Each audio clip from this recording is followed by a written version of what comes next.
I'm going to analyze today the game between Levon Aronian and Viswanathan Anand from the third round of the Tata Chess Steel Tournament, which is taking place right now in the Dutch town Wijk aan Zee. So this was an absolute high-class match. Levon Aronian is the number 3 in the world rank list right now, and Viswanathan Anand, as you might already know, is the world champion. So let's get right into it. And Aronian was white and began with first d4, d5, c4, c6, knight f3, knight f6, knight c3, and now Black has to make kind of a choice whether he wants to bring out the bishop on c8 or not, and Anand decides to go for e6, and we see a classical Slav. e3, knight bd7. So this is actually also the opening Anand played in his World Championship match against Boris Gelfand last year in 2012, and he obviously prepared a lot for this World Championship match, and he's kind of an expert, a really big expert in those kind of variations. And as we will see, he had prepared something. Bishop d3, and Black kind of waited for white to play bishop d3, so now he takes on c4 and white loses another tempo because he has to move the bishop again. Bishop takes c4, b5, bishop d3, bishop d6. This is all well-known theory. Castling, queen c2, bishop b7, and a3. Now we reach maybe the first critical position, and Anand continued with rook c8, which is actually not the most played move in those positions, in these variations. Most played is either a5 or a6, or even queen e7. So what is important to know about this position? Black's main goal is to play c5 and to activate his bishop on b7. So white's main purpose is to actually prevent Black from playing it, and he really would like to play b4, so it would be completely prevented. So the position is really kind of on the edge, because both sides, every tempo matters, and both sides try to accomplish their goal. So interestingly enough, after rook c8, Aronian played knight g5, and b4 would be possible now, but Black can play nevertheless c5, a really strong move, and this was played last year by a Polish GM, and there were already 3 games with this variation, and all ended in a quite quick draw. B takes c5, and now bishop takes f3, and Black can exploit the fact that the white king is open and can sacrifice a piece with knight takes c5 here, d takes c5, rook takes c5, and now there are threats like bishop takes h2 with a perpetual check. So white continues with f4, but now Black can regain the piece with knight d5, bishop b2, knight takes c3, bishop takes c3, queen c7, fc1, rook c8. And this was actually a game between Topalov and Kazanjanov from the London FIDE Grand Prix last year, and it ended in a draw. So Aronian certainly knew that this variation is a draw, so he went for knight g5. And if Black would continue maybe in a normal fashion here with h6, oh wait, let me first turn in the move Anand played, which was c5.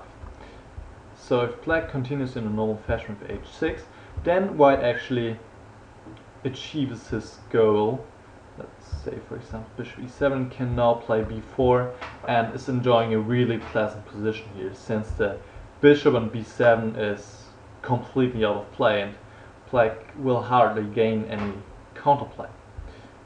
There's also another interesting option, which is bishop takes h2 here to grab the pawn to win the pawn, but Rory Aronian was hoping for this, since white gains excellent compensation in this position after f3. So the pawn e3 can't be taken because of queen d2 and black loses the piece.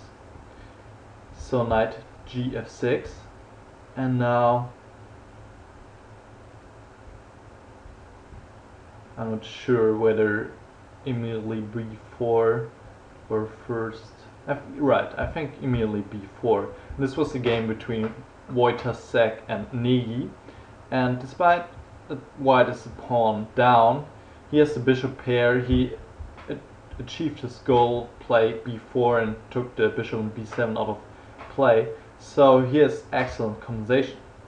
But Anand surprised his opponent with c5, which is a strong novelty. And now Aronian played knight takes a7, he took this pawn, but there are other options as well. Okay, if he takes this pawn on b5 to pawn b5 is not really important right now. For example, say knight takes b5, now black indeed can take on h2 and it's completely fine. So, but there was another interesting option here to play bishop takes h7, and after king h8 to continue with f4.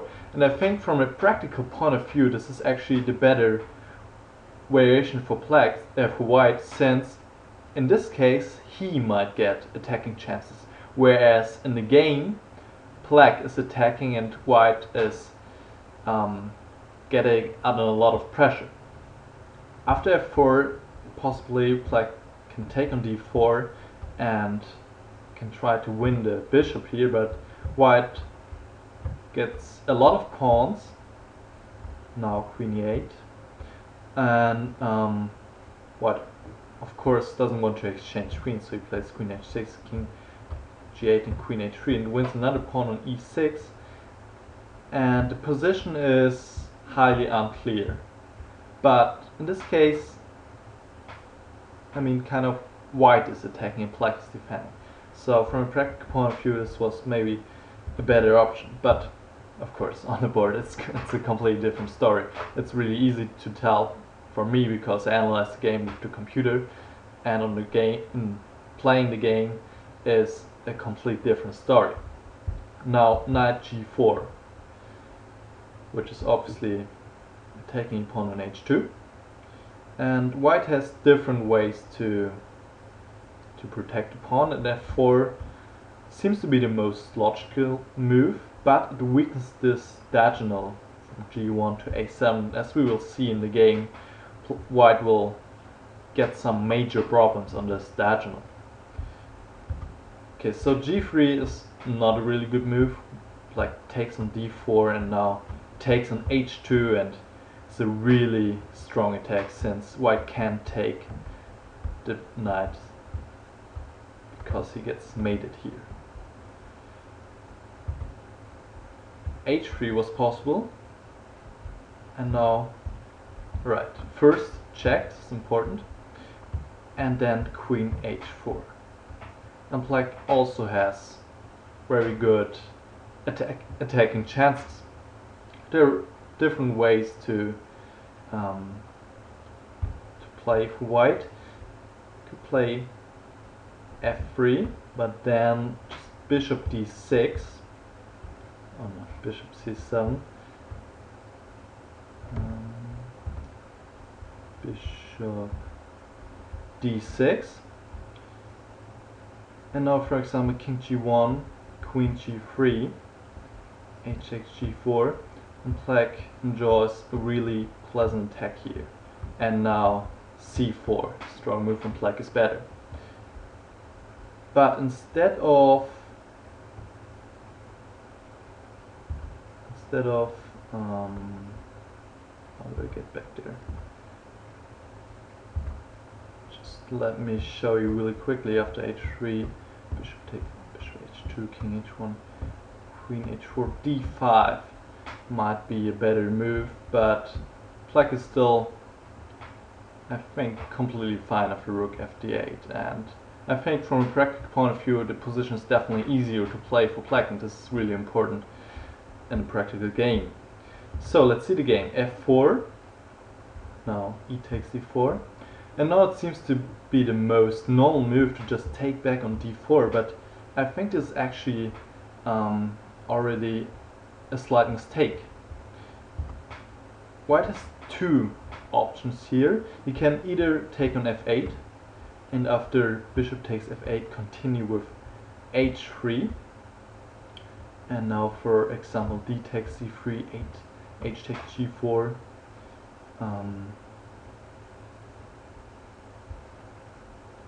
knight f6, g5, knight d5, and black obviously has very good compensation for the exchange, and it's still easier to play for him, but the position remains about equal.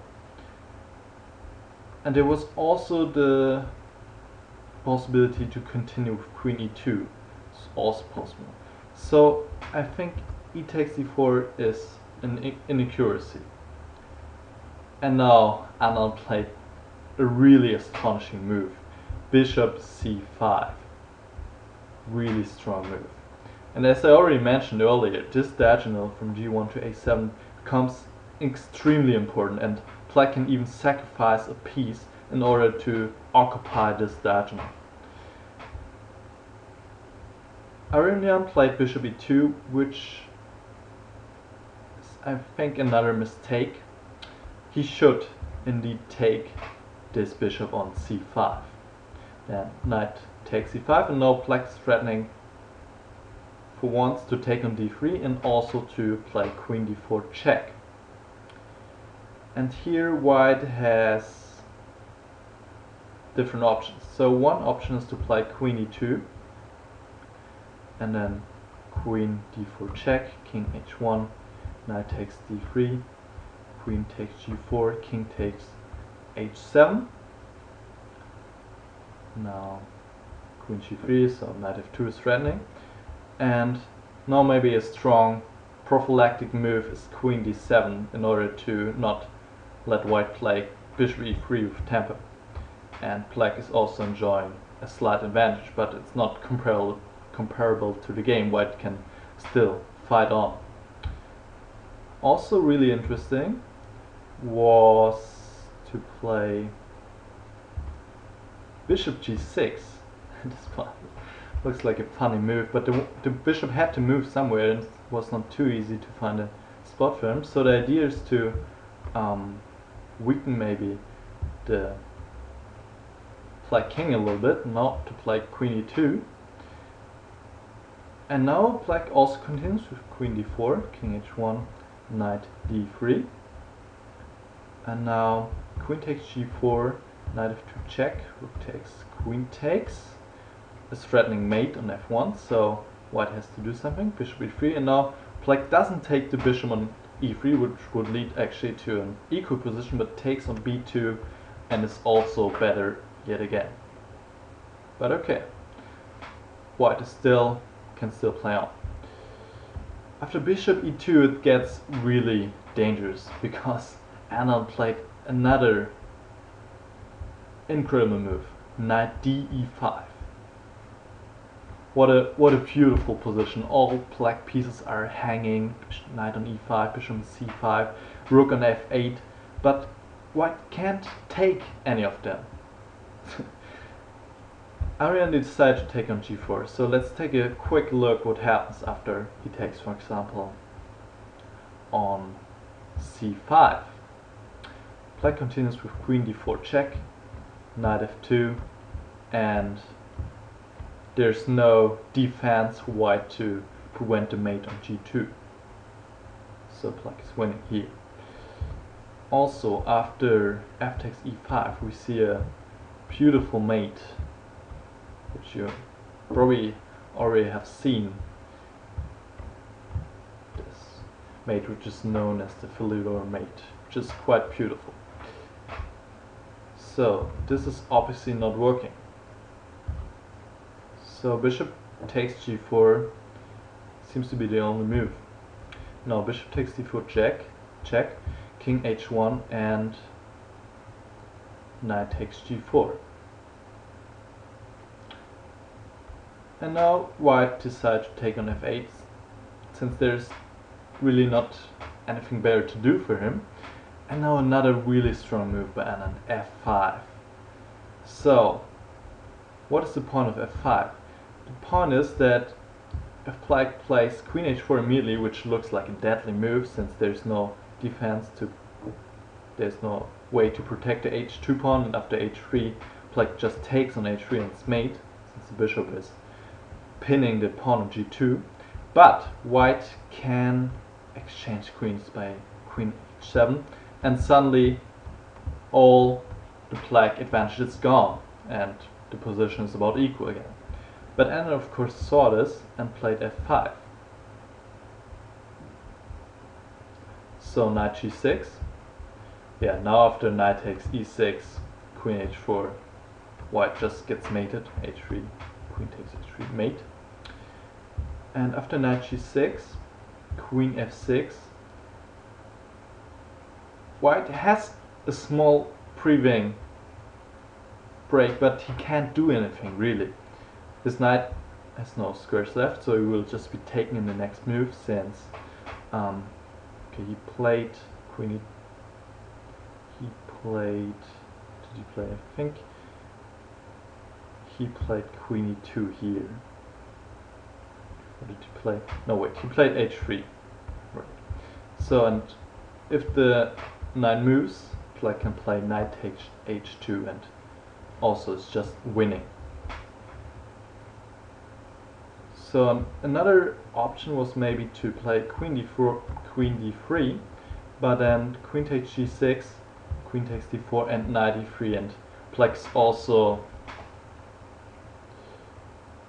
enjoying a really strong mating attack. For example, queen d2, bishop takes g2, king g1, bishop takes f1, check, king f2, and knight c4, and the black attack is way too strong. So h3, queen takes g6, obviously white can't take on g4 since black just mates. So Aronian continued with queen e2, queen h5, again threatening to mate on h3, and black doesn't really care if white can take on e6 with check. Black just plays king h8 and nothing happens. So the only way to play on was actually rook f3 in this position, but black plays knight f2. So this knight can't be taken again because black mates. So white has to play king h2, and then we reach this endgame, and it's also winning for black. Even though, okay, white can play on, but actually it's not really a question whether the world champion Anand would win this endgame. He would certainly win it. But Aronian played queen e3, and this allows a nice finish of this really astonishing game. Bishop e3, and now there's no defense against queen takes h3, since if the bishop takes e3, just queen takes e3 and mate on g2. So this is why Aronian decided to resign at this point. Yeah, definitely one of the most beautiful games we have seen in this tournament, maybe one of the most beautiful games we will see in this entire year 2013. And I hope you enjoyed watching this, and I'll see you in the next video. Bye.